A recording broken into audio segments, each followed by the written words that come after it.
There we go. We're live. We're live and we're loving it.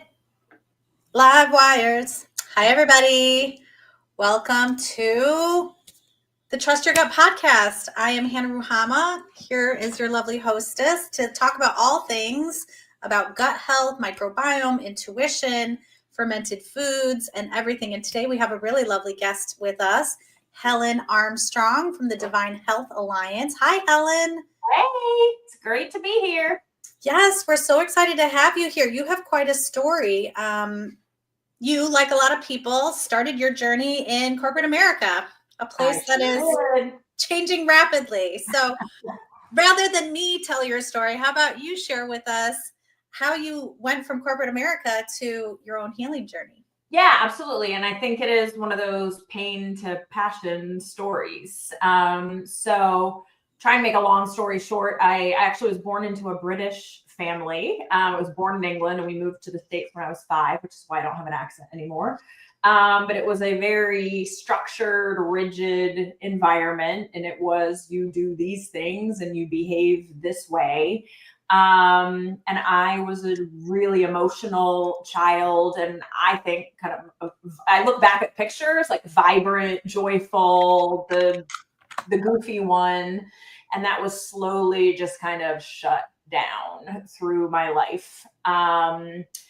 Moved into, followed the path, went to college, got a job in corporate America. I did work mostly with people. So I was in HR, in banking though. So, just kind of shut down the vibrant part of me to fit in and do what I needed to do.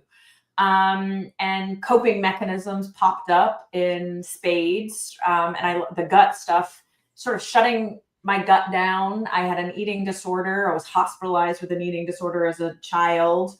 Not nourishing myself, not listening to my body, and just sort of pounding through and doing what I thought I needed to do. So I stayed that course for years and years and years, and had lots of physical and emotional things happen to me. And it wasn't really until I started doing true energy work that I realized, whoa, there's so much more to me. And there's so much that I have pushed down and trapped that if I let that go, I can detox all the things and be much more vibrant. So I feel like I am physically far healthier than I was, mentally far healthier, and emotionally as well. Well, so what was that turning point? What got you into energy work? Yeah, so I actually attributed a lot of it to learning first about plants. So I got super steeped in medicinal aromatherapy. I was always intrigued by holistic stuff. I was always intrigued by, I was always wanted to go to the crystal store and the bookstore, but kind of grew up in the, stay away from that. That's weird. Don't trust that. So it started, and my business partner, Jen, who we own Divine Health Alliance, went in and out of corporate as well. And I attribute her to waking me up. So she provided me with some essential oils and kind of said, hey, this will work really well on your menstrual cramps. It was geranium, and geranium is a heart opener, and it's all about self-worth, and it's all about love. And initially I hated it. I was like, it smells awful. And I think that's because it had such a high vibration and such an amazing frequency, and I wasn't there. And I had to kind of get my frequency back in line. So it was learning about the oils and then kind of realizing, wow, these things are magical. And then it was game on. So I started, deep dive into plants, energy, took a lot of shamanic practices training. Jen is an energy healer who went to Barbara Brennan School of Healing. So had a lot of sessions with her, sessions with other people. And it was as I was clearing my trauma, my intuitive gifts opened up, my connection to source and connection to spirit. And once Okay, back to trust your gut. Once you start trusting what you're hearing and listening, it was game on. The world opened up.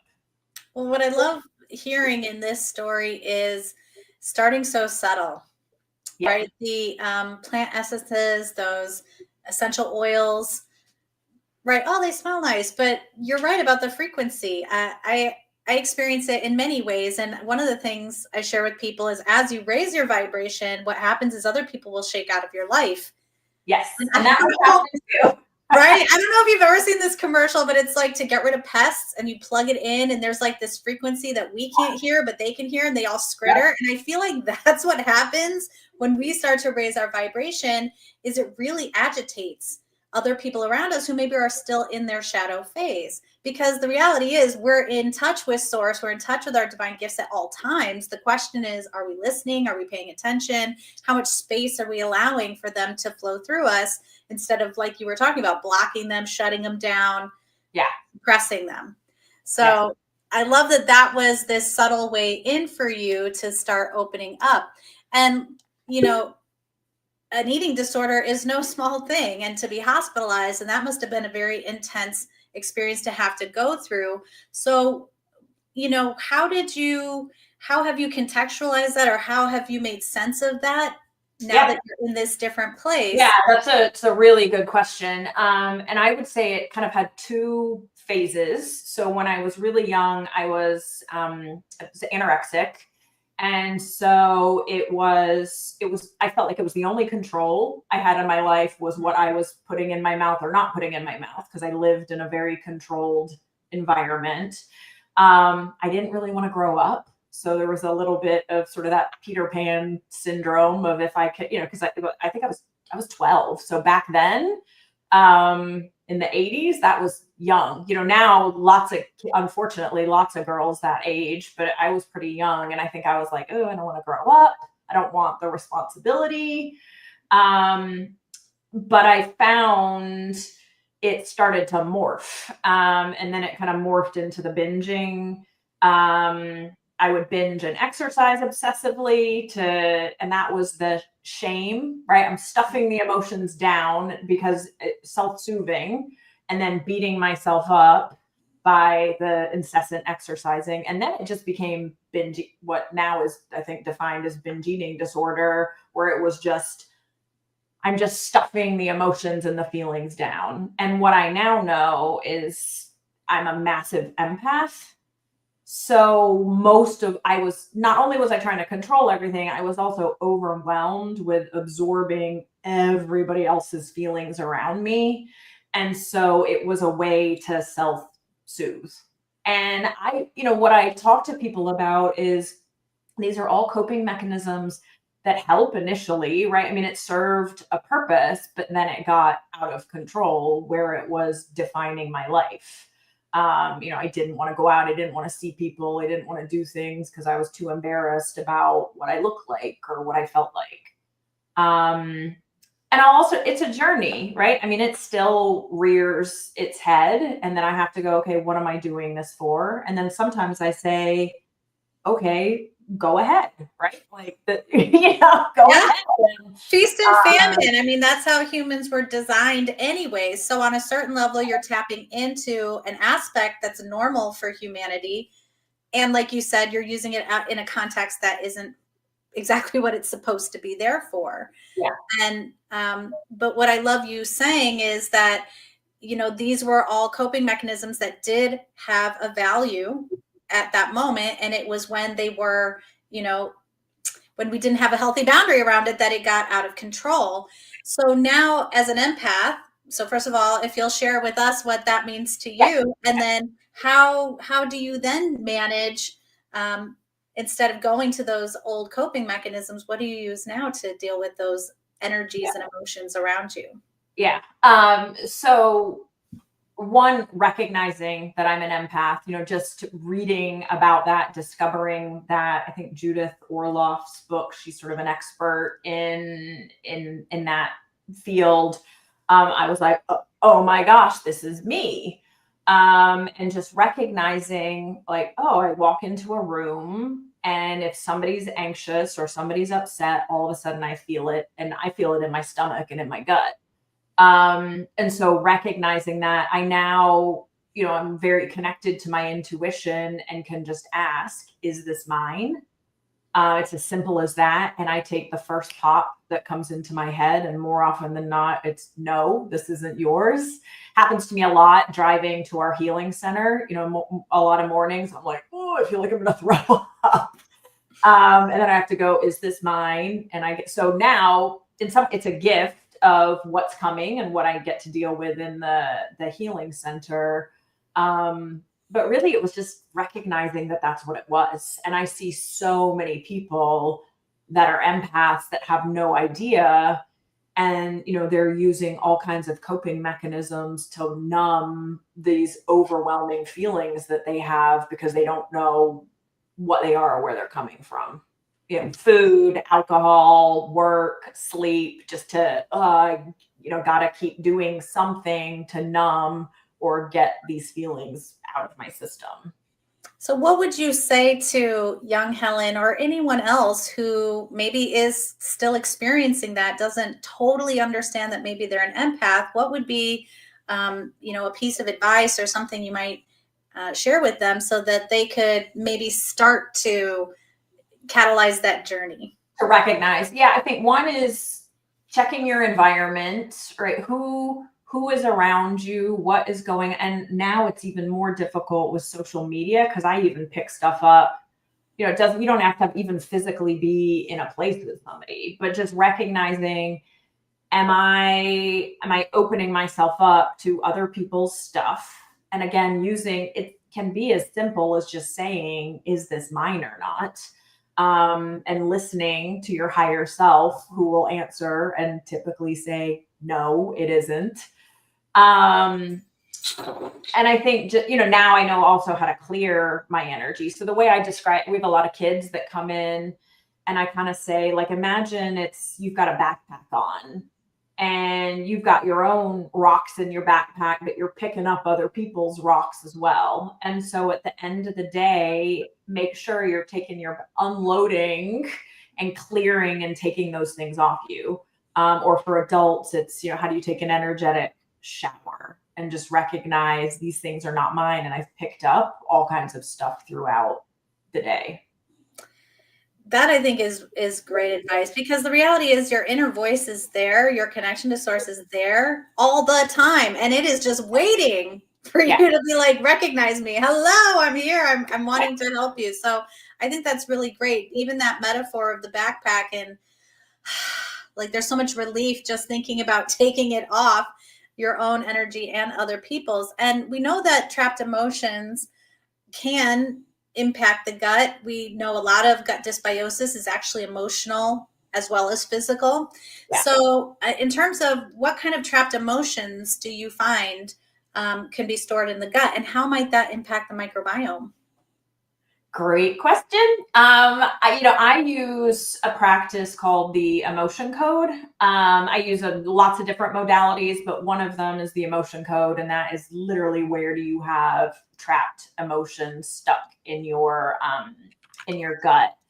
I find in Chinese medicine, there are all kinds of different analogies of the emotions. I find a lot of anxiety, right? When people are anxious, sometimes you feel that on the chest, but a lot of times it's in the gut. Also kind of disgust, despair. And I guess the way I would describe it is, I think if people are familiar with the chakra system and energy centers, I find that we each have one that is sort of our main place that we take on energy. So even if, in Chinese medicine, the liver is about anger, I find that if somebody, has ignored their solar plexus and their third chakra, that's where they're going to take it on, and that's where they're going to feel it, or that's where they cord into people. So, and a lot of us, that's where we take things on, is that middle energy center of the solar plexus. Well, your solar plexus is your will, right? Exactly. I describe it emotion, energy and motion, how are you going to harness that energy? Is that something you're going to turn against yourself? Are you going to be able to push it out into the world? So I think that's really interesting. Not only that, but in your body and with all the chakras, the liver is what, right behind? Yeah, right behind. So right. that's So in a way, it is kind of there still. Yeah, that's a good point. Yeah, it's sort of again, this whole middle section. And it's, you know, the thing that's coming to me right now as well, it's also it's our self-worth sits there, and it's our vulnerability, right? So that's the place that when you see people, they put their arms across their stomach, or they put a pillow across their stomach, or you're protecting. Yeah, that is the most vulnerable place. When animals roll over and let you rub their belly, they're like, yes, I trust you, and I'm willing to kind of open myself up to you. So for me, it's the place that we clench down and shut down and trap emotions. And absolutely, people come into our healing clinic with health issues, gut issues, right? I've got digestive issues, I've got all these problems, and we can address that on the physical, and we often do. But more often than not, we find that there is some kind of emotional, mental, or spiritual issue that was the cause of it in the first place, right? We have these energy bodies, and the physical body is the last to know, right? Well, it's so interesting because I think again, we are the totality. We are everyone and everything. We are the iteration, and we're also here to to individuate, to go through our own experience in life, to have our own journey, to have our own challenges, and we all have them in spades, right. of all stripes and flavors. And what I love about being alive right now in this time is this reintegration, because I think it's something humans understood before we had so many microscopes and lab tests and whatnot to validate through a scientific method, which is a valuable process. And I think we've come to over rely on the information we derive from these scientific studies, and we don't take into account the psychic, the spiritual, the ineffable, the ways in which we're connected to the entirety of the universe, and not just, I'm this person in this one place experiencing this thing. Right. So I love hearing that this is something that your clinic does, and that it's more and more people are open to recognizing, oh, it's not I have a symptom and I get the pill and now I'm fixed. Because as we know, those pills tend to then have other problems associated with them, and you're never fixed. And that's by design. And so how we can start to peel those layers back and come literally back into our bodies and inhabit all of our gifts, not just this physical body. So, we've talked about some trapped emotions, past trauma. What other things, energetic factors might be impacting our gut health? So one that shows up a lot is actually fragmented souls. So soul retrieval work. So that is, if we have an experience or something that happens to us it doesn't even have to be at a young age, and it's uncomfortable and we don't like it, our soul literally is like, I'm out of here. And a piece of our soul fragments and pulls up and out. And so when that happens, you lose a piece of yourself. So, a lot of times it's young children that are shut down, kind of my story, a bit of my story, or they had something that happened to them, or their self-worth was questioned. You're not good enough. You didn't do it right. Doesn't feel good. They're like, I'm out of here. I'm peacing out. And so one of the things I do is this soul retrieval to connect to what happened at a certain age and what piece of you left your body. And again, it's that self-worth and that will, right? The will to keep going, the drive. And so it's, some might call it sort of childhood trauma work or inner child work, but it's pulling that piece of you back into your soul so that you can live fully, right? I mean, we can all live fragmented and we can live without pieces of us, but holy moly, how much more powerful would you be, and how much more present in your body would you be if you were all there? Yes, agreed. And, I mean, well, our formative years are that 0 to 7, and things can happen that we don't have the experience or the life, understand the context to really understand what's happening. And so we might disappear because in reaction to a traumatic situation, and we may not know how to get that back. And I think that probably happens to everybody to a certain extent. And so we all have pieces of ourselves that we need to put back together, because those formative years are so important, and they can really stick with you and become a sticking point. I'm someone who, I had a trauma that I was reenacting again and again with my husband, and it was so challenging because he was trying to help me and I was perceiving it as hurting me. Yeah. And it took so long to undo it. And really, it was my trauma, my issue, but it was hurting him because I'm projecting it on him. And this is, from my perspective, the value of relationship is being able to be with someone who you can heal with. Yeah. Like a mirror for you. Yeah. Well, and the thing that is fascinating, it doesn't even have to be a big trauma. So for example, my parents raised me, I was born in the 70s with good old Dr. Spock, who was like, if your baby's crying, just let them cry. So, 8, 9, 10-month-old baby crying in the crib, nobody comes. What's the emotion? Abandonment. So I don't know how to process that. And again, my parents were doing what they thought was the right thing. It's not like they left me on the side of the road. They literally just left me to cry. But the trauma of that at that age, at that time, was significant. So I took that, shoved it down. And the way I describe it, it's like a balloon full of air that is, if you process it and pop it in the moment, great. But it's in your body, you're like, it's like a balloon you're trying to push underwater.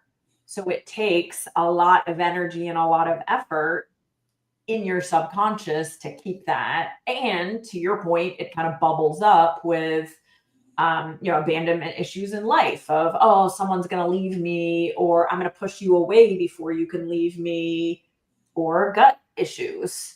Right? And it can manifest in business. It can manifest, right? It's not even just in our personal relationships. It can block us from, being able to put ourselves into the world in every which way that we imagine. So so then what are some ways that we can protect our energy so that we aren't taking on other people's stuff, that we're able to, stay in our own energy field and operate from there? Yeah. So, I mean, one, if you have access to and can find, somebody that does energetic work, I think just sort of getting your foot wet and understanding, oh, this stuff might be trapped, and getting some support in releasing, especially some of the bigger things that impact us. Some of the work I do, I'm like, let's focus on what's the highest priority trapped emotions so that we can talk about that, clear them, and then you can work on some of the other ones. I do daily energy clearing. So I make sure every morning before I get up, I clear my energy, and every night I clear my energy.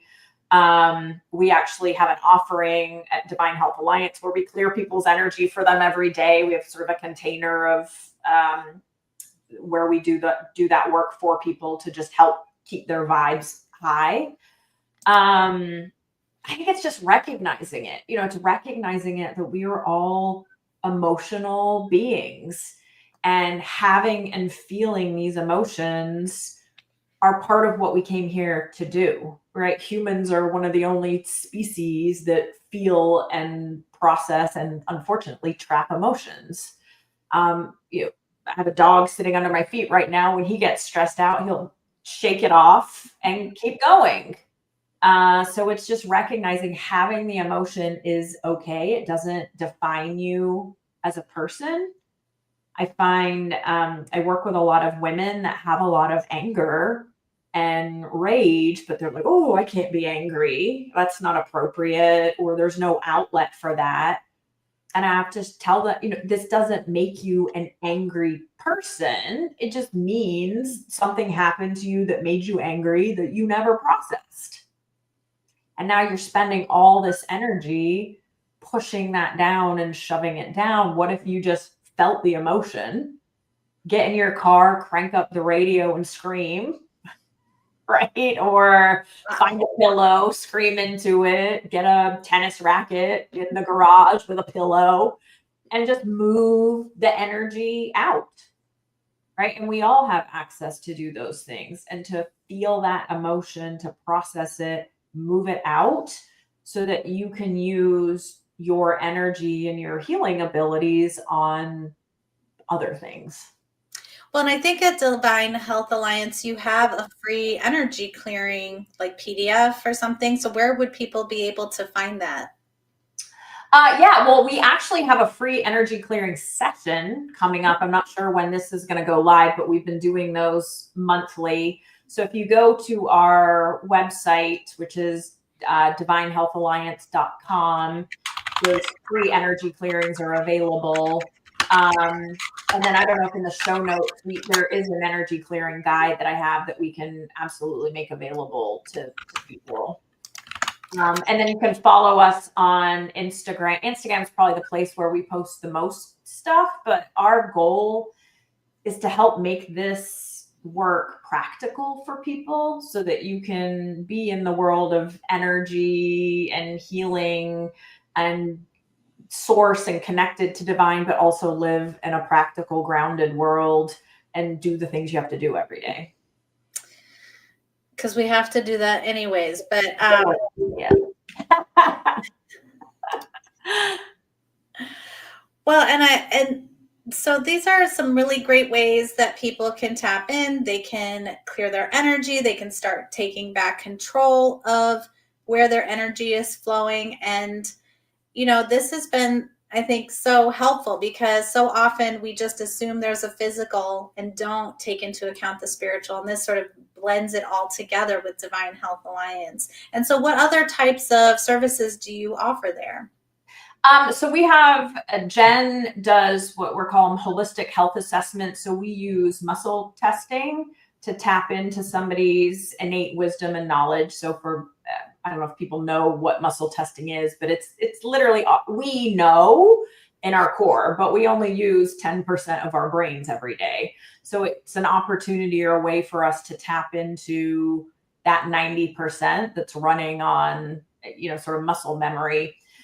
So we do these holistic health assessments to see when people come in, again, typically with physical issues, where that started. Did it start on the physical and what would support them physically, whether that's supplements. We use embryonic plant stem cells, which are the buds of plants. Or did it start on the emotional level? So, you know, the work I do, the emotional release and energy clearing would support. Or did it start on a, you know, is it a spiritual thing where we're not aligned, right? A lot of my issue was I was not aligned to my purpose. And so I was keeping myself sick. We also have, you know, light therapy devices. We have biofield resonance devices. So we're able to tap in and understand from a frequency perspective what's happening in people's bodies that are keeping their frequencies low and creating physical issues.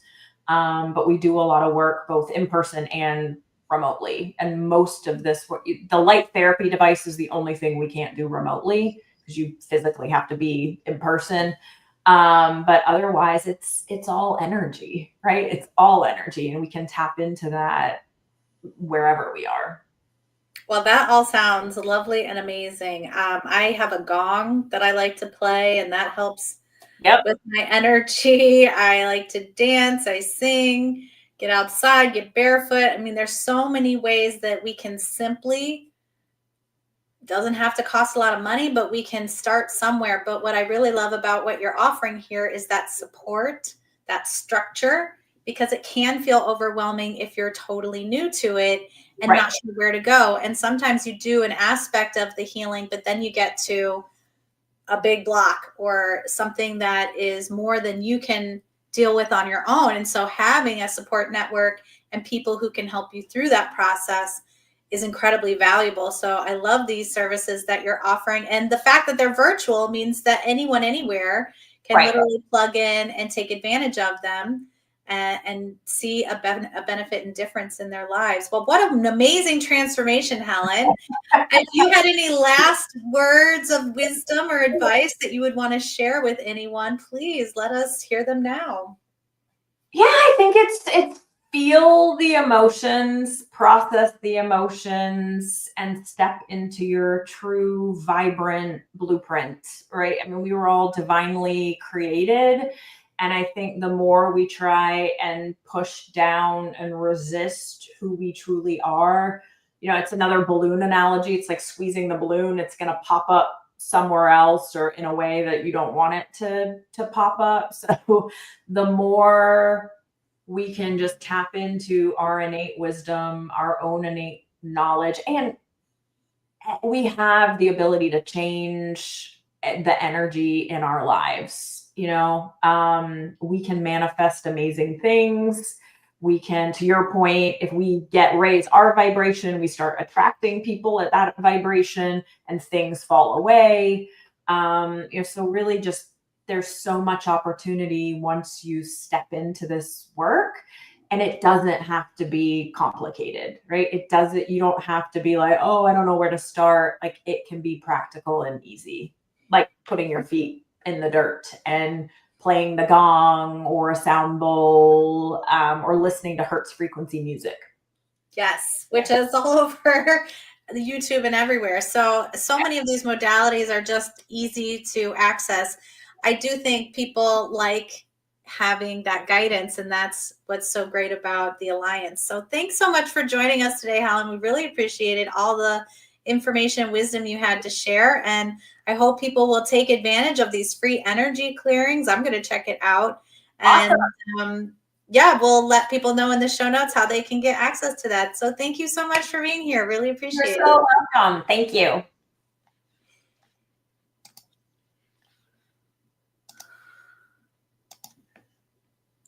And scene. Woo-hoo! Awesome. It still says we're live. Are we live somewhere?